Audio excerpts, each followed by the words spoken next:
Have you decided to have an abortion and you are worried about anti-abortion picketers? Well, of course you are. Who wouldn't be worried about having to walk past a bunch of people screaming at you on one of the most vulnerable days of your life? Who wouldn't be scared to be confronted by strangers who don't know anything about you, yelling at you, trying to have power over you? I'm going to share some tools that you can use if you don't want to give them your power. You can share this video with any of your friends or family who might be going to the clinic with you. I'm Charlotte Taft. I have counseled with hundreds of women before and after abortion. I believe in you and your choices. That means I support you in doing whatever you decide is best for you and your family, whether that is having an abortion, having a baby, or placing for adoption. It is my hope that every person who needs this kind of help will find this video series. Please click like to allow more people to find it. If you have explored your thoughts and feelings about your pregnancy and made a choice you can really live with, this recording can help you walk past abortion picketers with your head held high. If you aren't feeling truly confident about your decision, I hope you'll invest a couple of hours in yourself and watch the first 3 recordings in this series, Before Abortion, Making a Choice You Can Live With, and then come back to this recording. Back to the picketers. Thank goodness you only have to walk past them once or twice. The abortion clinic staff people have to walk past them every single day. They do it because they believe in their work and they believe in you. How do the clinic staff people have the courage to walk through this crowd every day? I'm sure each person has a different way of handling it, but they know that where they put their focus makes all the difference. The people yelling outside the clinic want you to forget that you are a good woman doing the best you can in a tough situation. The protesters don't know anything about you. They don't know if you have other kids to care for, or if you feel too young or too old to have a baby, or if the man involved isn't there for you and you don't want to be a single mother, if you just can't afford to take care of a child in the way it deserves, or if you just don't want to have a baby, or any of the other stories of women's lives. They don't know, and they don't care. They stand outside clinics yelling for their own reasons. Maybe they sincerely believe abortion is wrong, but if they do, why aren't they making sure everyone has sex education and birth control? Maybe it's like a hobby. Maybe they think they'll get a Boy Scout badge for harassment. Maybe it is an obsession. Maybe they're lonely and being anti-abortion is like being on a team that accepts them. Maybe someone told them they would go to heaven if they made women cry. They have as many stories as women do. But their stories are none of our business, just as our stories are none of their business. I'm going to tell you something that is hard to believe. The people who have been standing outside clinics yelling at women for over 40 years know they aren't going to change your mind. They don't change anyone's mind because women make responsible and loving choices to have an abortion when it is not time to have a baby. And a few strangers yelling at them won't change that. So why would they bother to come day after day? They want to shut you up. They think if they are mean enough and maybe even make you cry, that you will never talk about this experience. You will never tell a friend about the great clinic you went to. You will not see how important it is to cast your vote for the candidates who respect your rights. You will never tell a relative that you don't agree with his anti-abortion opinion. And you will never stand up for yourself, let alone stand up for another woman. That is what they want. They want to take away your voice and your courage. Whether you give them away is up to you. I'm going to talk about 3 tools you can use to keep your voice and your courage. Your head, your heart, and your guts. The first is your head, your brain. Your brain makes an interpretation of everything that happens in your life, and the interpretation you make determines how you feel. Let me say that a different way. How you think about something, the story you tell yourself, what you make out of it, creates your experience. Unless you know you've made a mistake or harmed someone else, you can always choose the interpretation that lets you feel good about yourself. Here's an example from before social distancing. If you invite a friend over and she doesn't want to come, you can think she doesn't like you, or you can think she has her own reasons for wanting to be by herself. You could make yourself unhappy, or you can respect her. Your mind is very powerful. Just think of a time you watched a scary movie and afterwards you expected a vampire to jump out at you every second. Where did that come from? From your mind. You may have had experiences in your life where people have victimized you. That wasn't your fault. But it is your decision how to take your life back.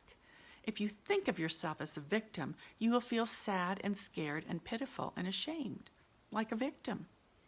If you remember that you are a good woman, doing the best you can, you will feel calm and good about yourself. Your mind is strong enough to allow someone else to have power over you, and it is also strong enough to refuse to give your power away. For example, if you see anti-abortion protesters, you know you haven't done anything to them. You don't even know them. You could take care of yourself by thinking, you are a stranger, you don't know me or anything about my life, and you have no business trying to control me or shame me. I'm not talking about being unpleasant or fighting with anyone or arguing or even disagreeing. What I am talking about is keeping your power for yourself, making them unimportant, irrelevant, beside the point. In a way, that is the worst thing you can do to them and the best thing you can do for yourself. Besides choosing your thoughts, you can use your imagination to help you feel calm and centered even in a challenging situation. Have you ever heard the advice that someone scared of making a speech should imagine their audience in their underwear? You could imagine picketers like this. Or you could imagine that you were Beyonce or Lady Gaga, and all the people outside the clinic were your fans who adored you. You could walk into the clinic feeling like a diva and even waving and blowing kisses to the people out there. You could be in charge of your experience, not them. You can use your imagination to help you feel strong and beautiful in any difficult situation and have fun doing it.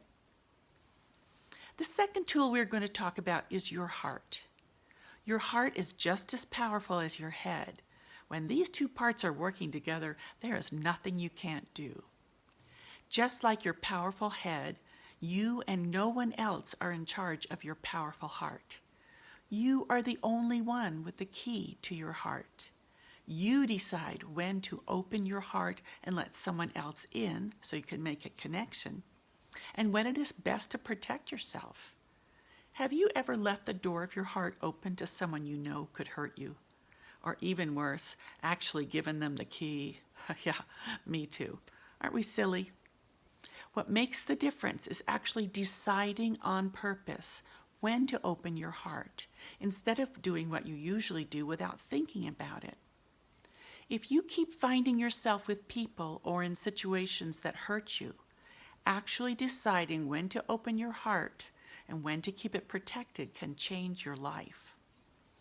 Imagine you're going to a family holiday where you know everyone will drink too much and end up yelling and being mean to each other. Would you want to go with your heart wide open? And what about if you're getting ready to drive to the abortion clinic where there might be picketers outside who want to make you feel bad? How would you like to take care of your heart? Yeah, keep that door to your heart shut until you get into the clinic where people care about you and want to help you. Knowing when to open your heart and when to protect it is part of being a grown-up, no matter what your age. If you allow other people's judgment and shaming to come into your heart, you will think of yourself as a victim. You are the one who gets to decide what to let in. Knowing what is true about you and what is actually about someone else is called having a boundary. When you learn to keep your boundaries healthy enough so that only that which is true about you can get in, you cannot be victimized. If you look at it this way, when people talk, they're actually telling you more about themselves and what is going on with them than anything about you. The picketers are telling you about their own fears, frustrations, and unhappiness. You can feel compassion for them, but you do not need to take on their misery. The third tool in your toolbox is your guts. The part people mean when they say someone has a lot of guts. Courage. Even though your head and your heart also bring you courage, when your guts are in the partnership, then you define your own experience. I'll tell you a story about a day I will never forget. Years ago, I was the director of an abortion clinic in Dallas, Texas. One day, hundreds of anti-abortion picketers were standing on the sidewalk outside my building, yelling, "Charlotte Taft, repent! Charlotte Taft, repent!" so loud you could hear them all through the building. I used my head to decide not to let their hatred in because it wasn't true that I had anything to repent about. And I knew how to protect myself by closing the door to my heart so I wouldn't let their words in to hurt me. But that particular day, something happened in my guts, and I just couldn't sit still and allow that hate to go on. So I walked out onto the balcony that overlooked the sidewalk, and without any conscious plan, I started to wave at the protesters and blow them kisses as if they were my biggest fans, like what I was saying about pretending you were Beyoncé or Lady Gaga. Of course, that got them very confused. They were busy sending out hate energy, and I was sending back so much love that they didn't know what to do. And at that moment, some pro-choice people who were also on the sidewalk started yelling, "We love Charlotte! We love Charlotte!" The energy was totally shifted without any argument or confrontation.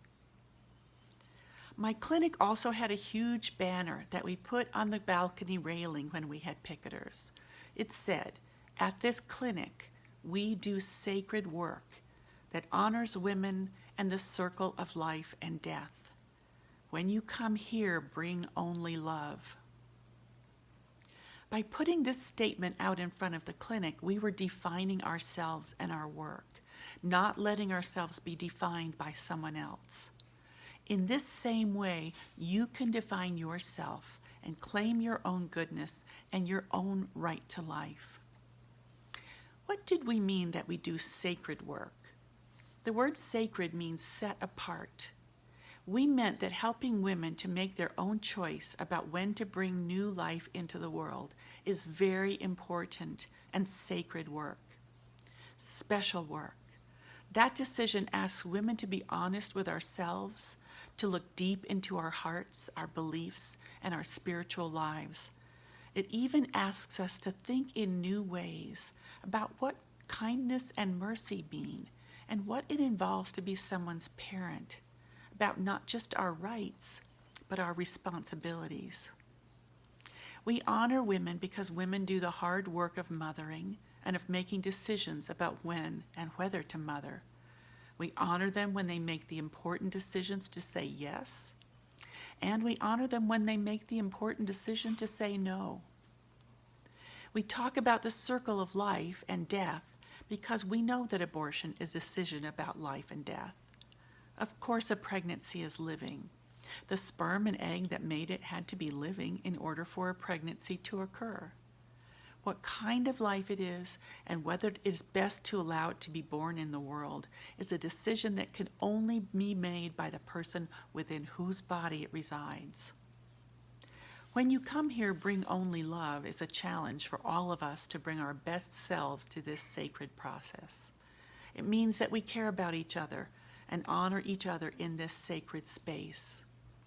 Just as when I was blowing kisses to the protesters, this makes it harder for the anti-abortion picketers to put their anger and blame on us.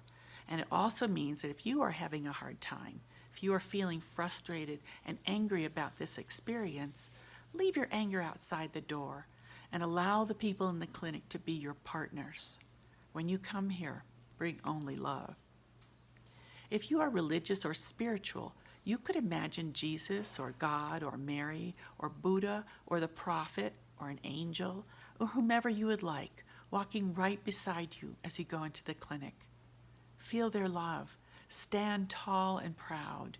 You have nothing to be ashamed of.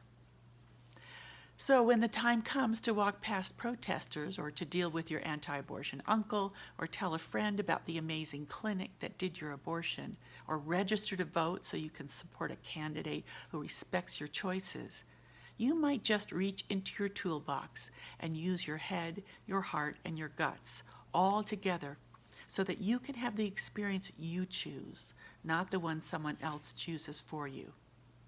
Just imagine walking past the picketers with your heart protected, your head imagining you're seeing a bunch of weird strangers in their tighty-whities, and your guts blowing kisses and waving to them. That's how you take away their power over you. So those are just some tools, and as in The Wizard of Oz, they are all tools you already have. What makes these tools powerful is remembering to use them in an on-purpose way to create the life you want, not just to repeat what you have already done. But I want to take a moment to talk seriously about all of this. Even if you find a good way to protect yourself from the picketers, the messages that they are sending, that abortion is murder, that it is wrong, that you are bad, are all messages that you might hear from other people. They might even be in your own head or your own heart. It can be hard to tell the difference between something you believe and something your church or your family or someone else has told you. But when it comes to abortion, it's very important to do that. If you know deep down that you are making a responsible, merciful, and loving choice that you think is best for you and everyone else involved, including the baby you are not going to have, then abortion may be a choice you can live with. If you believe the anti-abortion messages, then abortion may not be the choice for you. It is very important to remember that having the courage to step up to the reality of your life and knowing what you really want is good, no matter what choice you make. Just having new tools doesn't make any difference unless you use them. You can listen to this video again and write the tools down, then make a plan for the day you are going to the clinic. Do it your way. Thanks for spending this time with me and adding new tools to your toolbox. I hope you'll use them.